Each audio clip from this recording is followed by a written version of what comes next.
Remember that one time you bit me? That was fun. Oh.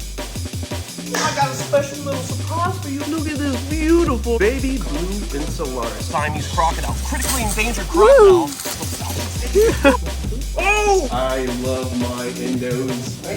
Nice and easy. What did I get? Oh, what is it? What is it? Oh!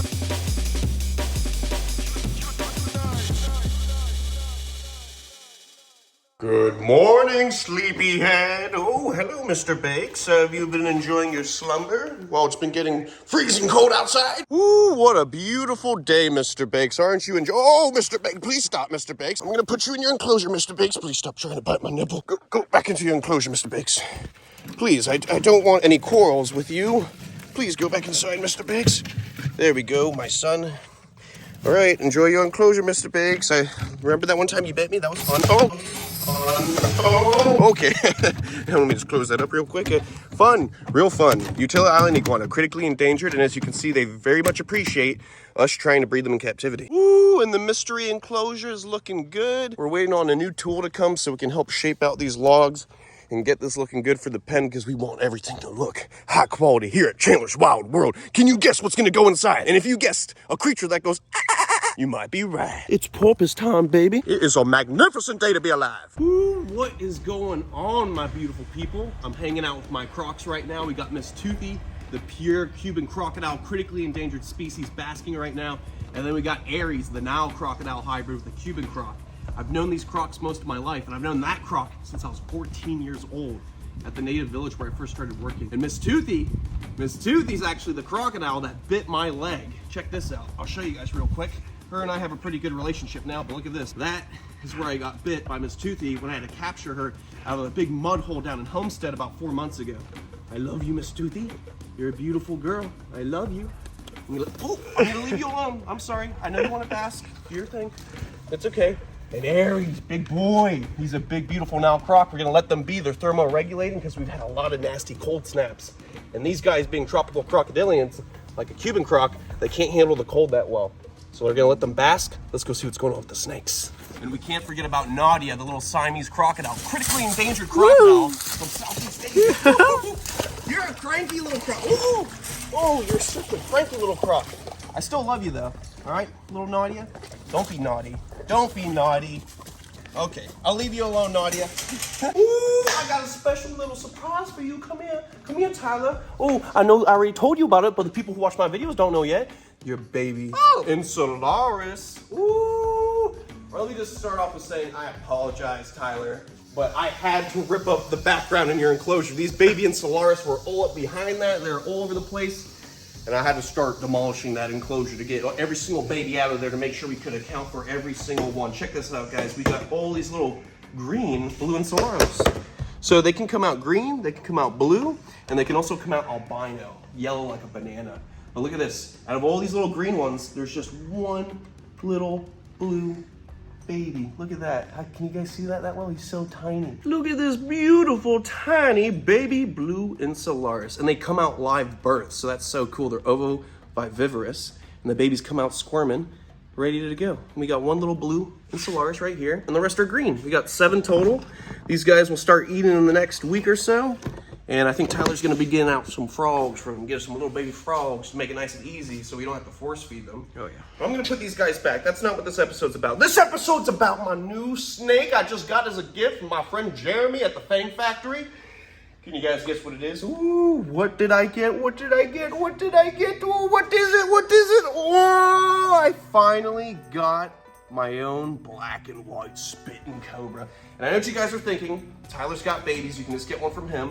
But this is a different bloodline from Jeremy. So now I can get one from Tyler and I can have one from a different bloodline so I can breed them in the future. Look at this. Woo, look at the little baby cobra. This guy is probably just about like 8 months old, and he's right in between the phase of beige when they're babies going to white and black completely. Look at this. Woohoo, look at the little baby. Oh, he's cranky. He's really cranky. Woo! He's not spitting yet, so I'm not too stressed about him spitting in my eyes. But right around this size, they do start to spit once they turn white. What's going on, guys? Oh, you spitting? There's no venom yet. Look at that.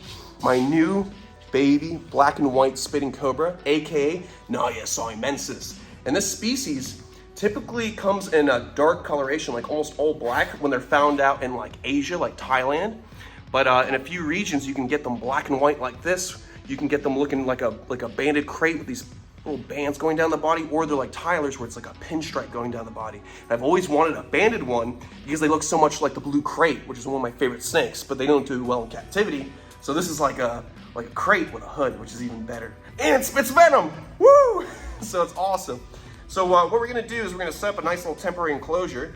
I'll show you guys what I got cooking right here. We have this whole container for babies, and it's a snake-proof container. It's got all the labeling for all the snakes here, the black and white spitters, the insularis, and then we're gonna put this little black and white spitter in here as well. We have the photo identification, we have a lock, so all the babies will stay in here because it's nice and secure.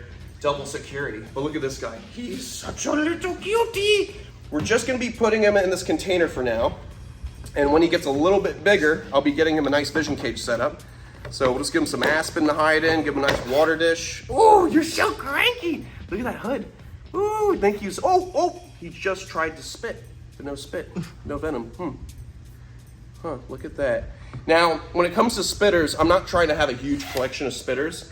If anything, I'd like to get just the black and white spitters. I'd like to get the red spitters from Africa if I can, get a nice beautiful red pair.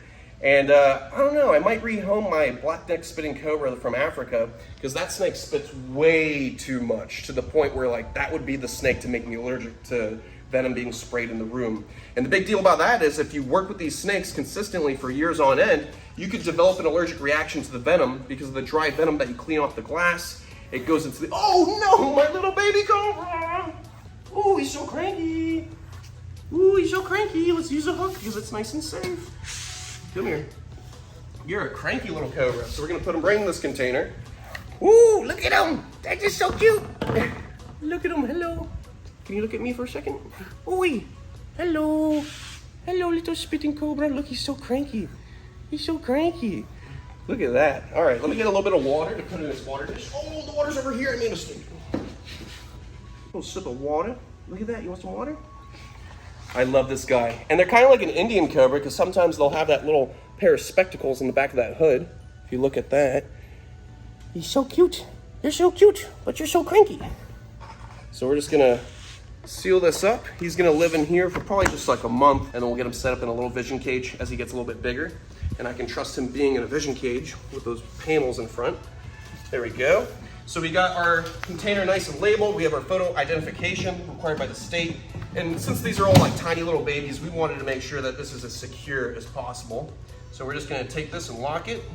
I'm not telling you my codes. And comment below what do you think my codes are. We're gonna get into all kinds of things. Tyler, what do you think of this new eyelash viper setup? I think it looks real good. I think that's pretty epic. Pretty pretty. Look at how beautiful they look. Look how I arranged the sticks. Don't you like how I arranged those sticks? Woo. I'm gonna open this up right now. We're gonna feed him. Let's see. Want some food? We're gonna try and offer Tyler's eyelash viper some food. Ooh, right away, no problem. Your eyelash viper is a little savage. Never refuses food. Let's see if my golden will eat, because my golden didn't eat the other day. You want some food? Oh, my golden just smashed that thing. So these guys come from Central America. They come in so many different colors. They'll come in silver. They'll come in almost white, red, green. They'll come in orange and red. They'll come in black, actually. They come in so many different colors. Personally, I've seen so far like 6 different versions, but it's like a lottery system. There are endless versions of colors that you can get with eyelash vipers. Even just the yellow eyelash viper. There's like 20 something different versions of yellow, different types of like shading of yellow with different patterns with like orange or with like white pattern. They're so cool, I love them. I'm just gonna close this up, lock it up nice and secure. And by the way, if anyone in South Florida has isopods that they breed, I would really appreciate a bunch of isopods if anyone wants to donate some, because I don't want to pay $600 for some bugs, so please comment below. All right, let's feed some snakes that will keep you on your toes. So, speaking of Costa Rica, we have Terciopelo, the fertile ants. This is the gnarliest snake throughout Central America. They're responsible for the most bites, and for very good reason. They are pogo sticks with fangs. They can get about 8 feet long, and they deserve the most respect because their venom is basically like acid, and it will eat your flesh away. Woo. Watch this, I gotta be so careful. This snake will just shoot out. Whoa, hello, you want that? without biting me? Ooh, look at that face. So this is Bothrops asper, found in Central America. And then what you see mostly South America would be Bothrops atrox, which is a real thick, bigger version. Nasty, nasty when it comes to their venom. But at the end of the day, they belong in the ecosystem. They're super important. These guys regulate all the rodents and amphibians and make sure that nothing gets out of line with the food chain. All right, let's see how the inland taipan's doing. Most venomous snake on the planet, drop for drop.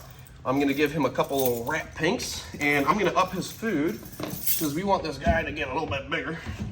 Because this guy can get around 6-7 feet long, so we want to make sure he gets the proper dosage of food so he keeps growing like crazy. But as you guys know, my taipan does not like to eat on camera. He's a little shy guy. We're just gonna leave a couple rat pups in there, and we're gonna move on to the next snake. And we gotta take care of Justina, because my sweet girl Justina, the Indonesian king cobra, is still pooping out that last python she ate. So I've got to do a little bit of a spot clean in here. You never want to leave the poop in there too long, because these snakes have such a nasty poo that it will cause asphyxiation in there, or aspiration, because that high ammonia. It's real nasty stuff. But look at her. She is a beast of a female king cobra. Woo-hoo-hoo. Look at her. I love my Indos. They are such cranky king cobras, but they're awesome. Deserve nothing but respect. The biggest venomous snake on the planet, the king cobra. And she's a female. She's not even like a big Malaysian male, which are the biggest on the planet. This is an Indo. They don't get as big. Ooh, you're looking real cranky, baby. You're looking real cranky. Love this king cobra. We're gonna put her right into the holding receptacle. Nice and easy. There we go. Just a little bit of redirection. Relax. Oi. Right in there. Super easy. You can do it yourself. Just kidding. Don't copy anything we do. We've been doing this our whole lives. This is literally all we dedicate our lives to, is taking care of animals. Right, Tyler? Oh yeah, that's right. Yeah, you will lose your fingers or your life. I mean, yeah, Tyler, he's been hit by a king cobra before. That's gnarly stuff. Dude, how long has it been? Like 7 years now? 6 years. 6 years? Crazy. 2016. Dude, crazy. All right, I'm gonna clean this up, spot clean a little bit, change the water, get some little shed out, and I'll see you guys in a split. What's up, Logan Paul? Look at this. While I was getting ready to clean out the rest of Justina's cage, look, Stevie started eating his food. Inland taipan, drop for drop, the most venomous snake on the planet. But what's so crazy, I say this all the time, this snake is not responsible for killing anyone. At least anyone documented in the books, because they live in the Simpsons desert where no one comes into contact with them. The only people that go messing with them are silly billies like us that like to find snakes in the wild. All right, let's take Justina out, put her back in her enclosure. She's just chilling at the bottom. Nice and easy, baby. Chilling like a villain. But she's no villain at all. The king cobras, they're super important for the ecosystem. These guys regulate all the other snakes like cobras, reticulated pythons, Burmese pythons, monitor lizards. They'll eat, take down even things like monocled cobras, which are drop for drop more venomous than themselves. So it just shows you these guys are the true king. Drop for drop. Oi! Drop for drop. They are not the most venomous snake out there, but they have the second biggest yield of any kind of venomous snake on the planet. So when they bite you, it's toxicity overload. The animal just gets overwhelmed with the big amounts of venom that are just pumped into it. And in combination with venom, king cobras will death roll their food as they're injecting venom, like a crocodile. They'll death roll. So imagine being injected with venom and then being turned around dozens and dozens of times to be disorientated, and then eventually be swallowed down by a big king cobra. That's pretty cool. All right, my beautiful people, I think that's gonna be it for this episode. I think Tyler and I are just gonna get something to eat. We're gonna hang out, and all I gotta say is follow your dreams. Stay passionate about what you guys love. Tyler and I are doing what we love. Since we're little kids, we've been working with wildlife, and we made it our careers. So that just shows you guys, if there's anything in life that you want to do, you want to be a rapper, a doctor, a firefighter, you want to go to space, anything is possible. You just have to pursue it and put your passion into it. Work hard, stay dedicated, and don't lose your motivation. I love you guys. I'll see you on the next one. Stay beautiful, stay safe, and always give your friends a hug. Come here, friend. Oh, I love Tyler. I love you too, buddy.